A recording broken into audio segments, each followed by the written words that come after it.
ஆமான்னு சொல்லுங்க. ரொம்ப ரொம்ப ரொம்ப ஹாப்பியாக இருக்குது.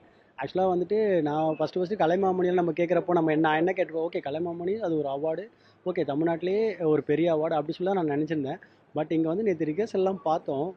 ஆக்சுவலாக அது இப்போ வாங்குற கலைஞர்லாம் பார்த்தாலே வந்து 92 வயசு, 82 வயசு அந்த மூத்த கலைஞர்லாம் அவங்க கூட நாங்கள் வாங்குறப்பலாம் வந்துட்டு அப்போ தான் எனக்கு தெரியுதே இந்த விருதோட வேல்யூ என்னன்ட்டு. அது அது வந்து நாங்கள் வாங்குறது வந்து அதுவும் ஆஹ், முதலமைச்சர் கையால் வாங்குறதுல ரொம்ப ரொம்ப பெருமையாக இருக்குது. இது வந்துட்டு ரொம்ப ரொம்ப பிளெஸ்ஸிங் விஆர் பிகாஸ் விருது வந்து இன்னும் கூடுதல் பொறுப்பு தான்.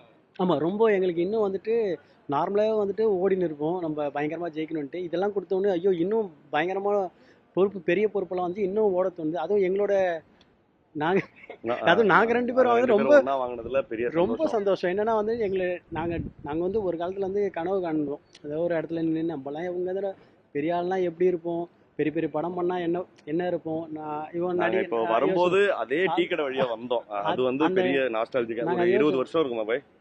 ஞாபகம் நான் கிட்ட ஞாபகம் இருக்கா? ஆக்சுவலாக இந்த டீக்கில் தான் நம்ம யோசிச்சிருந்தோம், நம்மலாம் எப்படி இருப்போம் ஃப்யூச்சரில், என்னவா இருப்போம், நம்மளாம் இந்த படம் பண்ணுவோமா இல்லை நீ இவர் வந்துட்டு நான்லாம் அவர் கூட நடிப்பேனா, அந்த மாதிரி ட்ரீம் இருந்தது எங்களுக்கு. பட் இப்போ நாங்கள் ரெண்டு பேரும் ஒன்றா வந்துட்டு இந்த கலைமாமணி அவார்டு வாங்குறது எங்களுக்கு பயங்கர சர்ப்ரைஸு. அது வந்துட்டு ரொம்ப ஸ்பெஷலான மூமெண்ட் தான் அது. அது என்ன மாதிரி கலைஞர் நிறைய பேர் என் சார்பில் வந்துட்டு அவங்களுக்காக நான் வாங்கின மாதிரி நான் ஃபீல் பண்ணுறேன். ஏன்னா எனக்காக நிறைய பேர் உழைச்சிருக்காங்க, அசிஸ்டன்ஸு எல்லாரும் நிறைய டான்ஸு நிறைய பேர் அவங்களுக்காக சேர்த்து நான் வாங்கினது.